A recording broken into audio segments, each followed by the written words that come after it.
When cold fronts first start coming through, pro angler Greg Hackney knows it's a great time to target bass. While fish might not react to cooler temperatures right away, they're sure to change their patterns at some point in the fall. Putting together the right formula helps Hackney key in on fish after fronts. In this segment of Louisiana Sportsman TV, he shows exactly how he does it. You know, typically this time of the year you can fish a little faster than you could, say, a month ago. You know, the water temperature now has dropped down to, 72 and a half, 73 degrees. And, we're hoping for that early fall bite when those fish start feeding. Those fish a lot of times will feed in the fall much similar to the same way they do pre-spawn. Typically, we just had a little front go through. That kind of fires them up. Like, a lot of times fishing in fall is, when you get a cold front, can be really, really good. The fish can be really, really active. The water temperature's changing, the days are getting shorter, and that's what we're anticipating. Same thing as always, though, we're still just gonna have to figure out what they're relating to and what they're feeding on. A lot of times, in the fall, it can be a lot about bait fish. This is the time of the year when fish like to gorge, and so you get around some shad and that type of deal. Now, in our part of the country, this is also the time of year when that water temperature starts to drop. Crawfish will start becoming active again. They spent most of the summer in a hole in the ground, and in the fall, a lot of times they'll start coming back out and hanging on vegetation. It's another food source for those fish, but typically in the fall, fish target whatever the dominant food source is at that time because they're wanting to gorge. They're not just trying to survive, they're trying to pack on the pounds, for the upcoming winter. Hackney started off his morning throwing a buzz bait and a spinner bait, but with no action, he decided to change up tactics. So he switched over to flipping a rage bug and immediately started generating bites.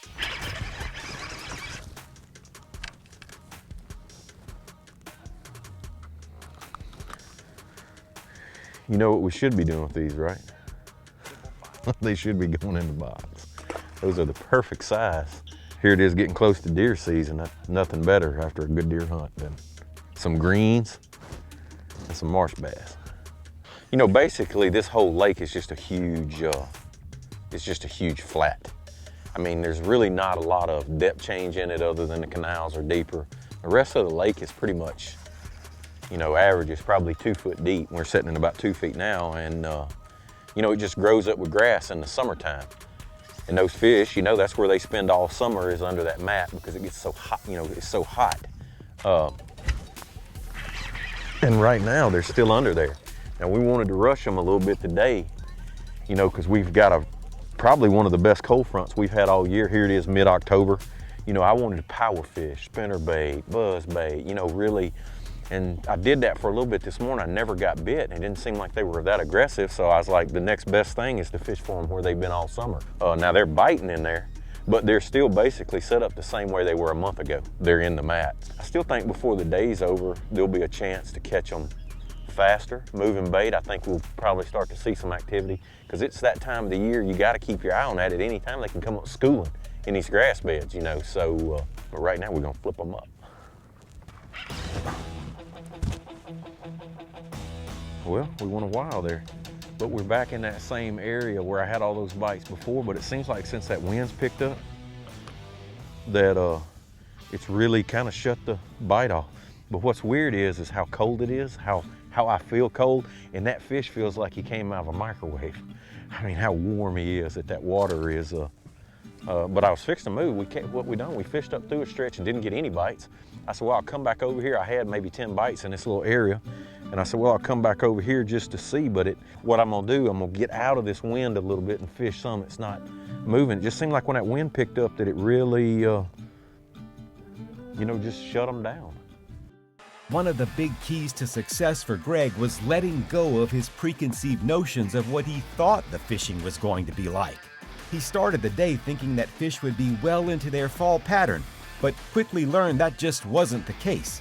So he adapted to what the fish were actually doing and worked with what they gave him. I came out here this morning thinking I was gonna take a spinner bait and a swim jig and a buzz bait and just have a big time today, covering a lot of water. And I fished some pad, some stuff right off this morning where, I would have thought they would have been relating to the edge down some of this hydrilla and I didn't get any bites. And so, again, to keep them honest, I was like, I started flipping. As soon as I started flipping, and I only had like a 1 ounce weight on there, and I went to 1 ounce and a quarter, because that 1 ounce wasn't getting through there very good, and I started getting bit. And that's, you know, I'm like, I'm a firm believer in you just got to do what they wanted you to do. I want to fish one way, but they don't want me to fish that way. So, you know, now we're flipping. And I'm getting a few bites. I've not caught any great big ones. I've caught one nice one, but I've had several bites, you know, so we're just gonna keep diving until that quits. And then if the weather changes a little more, you know, I'll go back and fish the edge some more today, I'm sure, before the day's over. But right now, flipping is the deal. This is dominantly a hydrilla mat with the hyson blown in. And what happens is that hydrilla is so thick, a lot of times you can throw a frog over it and those fish will never see it. Or if they do, it's so thick they make an attempt, they can't get through it. Now, with that being said, around all those open holes or any place there's some duckweed and there's no hydrilla, yeah, you can get a frog bite. But right now, with the conditions like they are, and the fish don't seem to be overly aggressive like out on the edge, I'm sticking with flipping because I know that I can get that bait, you know, down on his head. And I'll be honest with you, most of these bites I've had, they would have never seen the frog. You know, where they've been in a place too thick, because I mean, it's taken 1 ounce and a quarter weight just to get it through the, you know, just a straight hydrilla. So by flipping both the edges and deep into the grass mats, Greg finally figured out the pattern for the morning. The lure he did all his damage with was a Strike King Rage Bug rigged on 1.5 ounce tungsten weight. You know, basically, I've caught all my fish this morning punching mats. And nothing beats a piece of plastic when you're going in and out of those mats, and just a Texas rig. Now I'm using, that's 1.25 ounces Strike King tungsten weight. That's a matte black one. I like the matte finish ones just because the paint never comes off of them over the painted ones. You know, that's a 5/0 owner straight shank jungle flipping hook. Has a little keeper on it to hold your plastic. I'm a big fan of a straight shank hook when anytime flipping, regardless if it's mats or whatever. All right, and so when I'm flipping mats, I typically don't do this like normal flipping with a 3/8 ounce weight or smaller, but when I'm up there in that big weight, 3/4 ounce or bigger with braid, I always snell my hook. And so basically what you do, there's a couple different ways to snell a hook. The way I do it is you basically run the line through the back side of the eye, and you go and make a loop, and then I come through the loop and around the hook shank. And I do this, you know, typically 7 to 9 times depending on the size of the line. Smaller the line, I definitely go to 9. This is 65 pound gamma torque braid. And so basically what that does when you do that is leave the line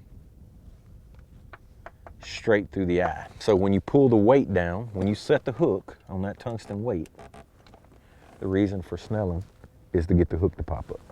It wouldn't do that with a normal knot. It would just be stuck straight behind, but every time you pull it, it just kicks up. So there's a chance when you do that, when you load up, that hook will hang, you know, because it pops up and there's a better chance of it catching. And that's the reason to do that.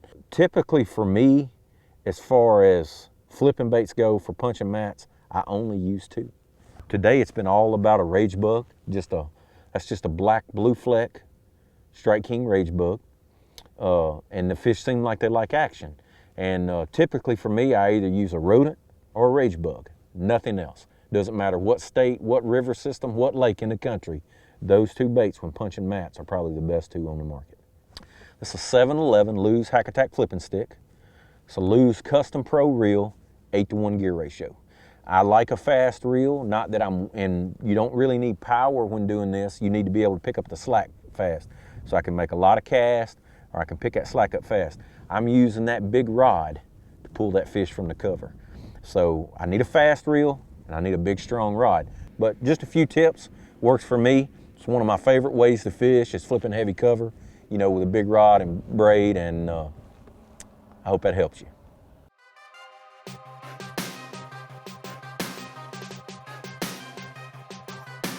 Well, you know, basically, always let the fish tell you what they want to do. Regardless of what the weather's doing, regardless of what you think they may be doing, always let them tell you what to do. Join us here next time on Sportsman TV.